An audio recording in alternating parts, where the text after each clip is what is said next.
Análisis de contraportada con el maestro Alfonso Zárate. Maestro Zárate, qué gusto saludarle. ¿No hay otro tema, la visita de Trump? Así lo veo. Yo creo que ese es un tema que nos va a acompañar por un rato y es muy importante.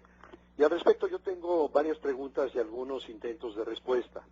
La primera pregunta es, ¿por qué incurrió el presidente Peña en el error de invitar y de recibir en la residencia oficial de Los Pinos, que es la casa de los mexicanos, a quien nos ha insultado, denigrado, ultrajado, y a quien desde el inicio de su campaña decidió convertir a México en su costal de boxeo?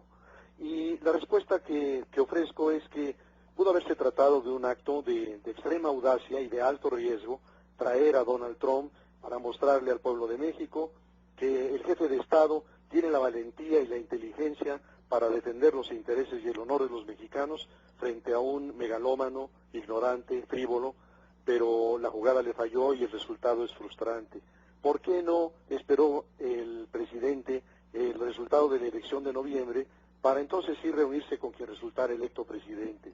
¿Por qué Peña Nieto no se asume como representante del sentir de la mayoría de los mexicanos? Para eso es titular del Ejecutivo, y en esa condición, como representante del sentir de la mayoría, tendría que haberle expresado a Trump públicamente, sin alardes bravucones como los de López Portillo frente a Carter, pero con firmeza, el rechazo que sentimos a ese discurso de odio con el que nos ha ofendido.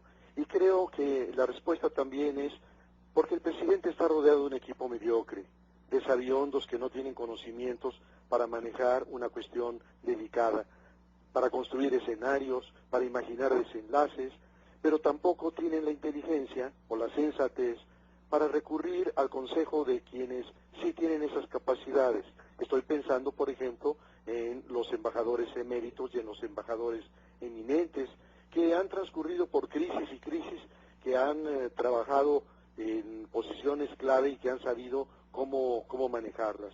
¿Quiénes nos gobiernan, Carlos? Los funcionarios del gabinete de Peña, creo yo, no son muy distintos a los supergerentes de Fox, enanos con ínfulas de sabelotodos. ¿Cuál es la condición ética, profesional, política de quienes acompañan al presidente en esta responsabilidad de gobernar? Un secretario de Hacienda, Luis Videgaray, que habla muy bonito, pero que no ha logrado ni con las reformas un crecimiento medianamente aceptable, más bien lo contrario, que tiene las finanzas públicas en un foco amarillo. Un secretario de Gobernación, el otro vicepresidente, que le ha quitado autoridad a su palabra cuando dice que se acabó el tiempo y el tiempo sigue corriendo, y que se muestra incapaz de resolver el desafío que representan la coordinadora y sus aliados.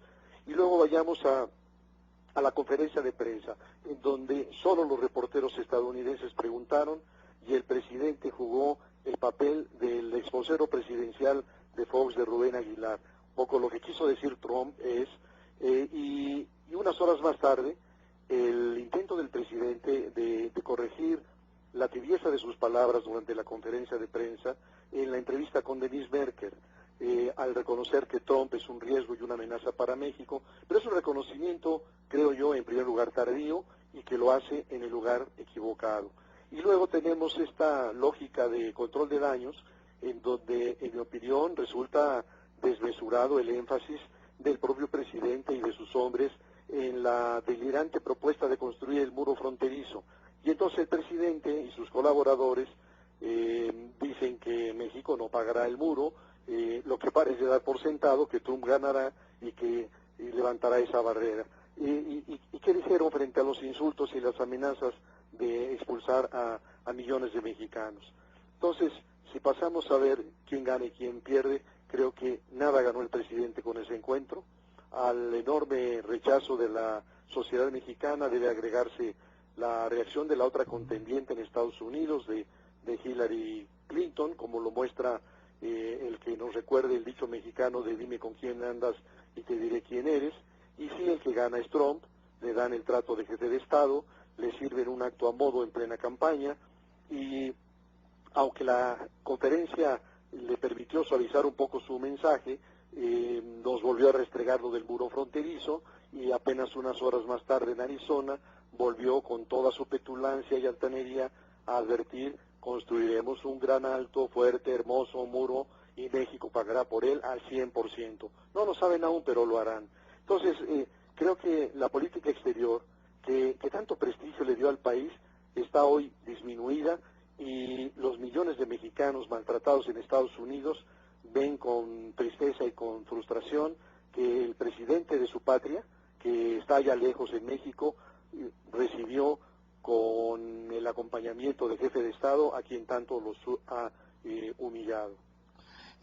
Maestro Zárate, ¿qué espera del informe del ratito y este formato de invitar a 300 jóvenes? Bueno, Carlos, lo comentaba un poco en la sesión anterior el martes. Yo creo que el presidente de la República, igual que sus antecesores, tiene la pretensión de presentar un informe a modo. Lamentablemente no tenemos reglas, no tenemos una legislación que especifique cómo se traduce esa obligación constitucional de informar el Estado que guarda la República, de tal manera que nos pueda mostrar, pienso, aunque parezca extraño, en la analogía de cómo informa el presidente de una empresa a su asamblea de accionistas. No le puede salir con un rollo, tiene que decirles cómo están en las áreas más sensibles, y si están mal, por qué, y qué va a hacer para mejorarlo. Y yo veo al presidente en una burbuja, lo siento rodeado de grupos de lambiscones que le hacen creer que todo va tan bien, que entonces la única explicación al mal humor colectivo que tiene el presidente es o que es la mala leche de los críticos o que es la incapacidad de comunicar todo lo bien que han hecho. Y entonces, si el diagnóstico es equivocado, pues la receta es equivocada también, porque lo que tienen que hacer es comunicar mejor, gastar en más relaciones públicas, en más despachos de cabilderos, en vez de ponerse a corregir lo que evidentemente está mal. Maestro Zárate, como siempre, muchísimas gracias. Un abrazo, Carlos. Igualmente, hasta luego.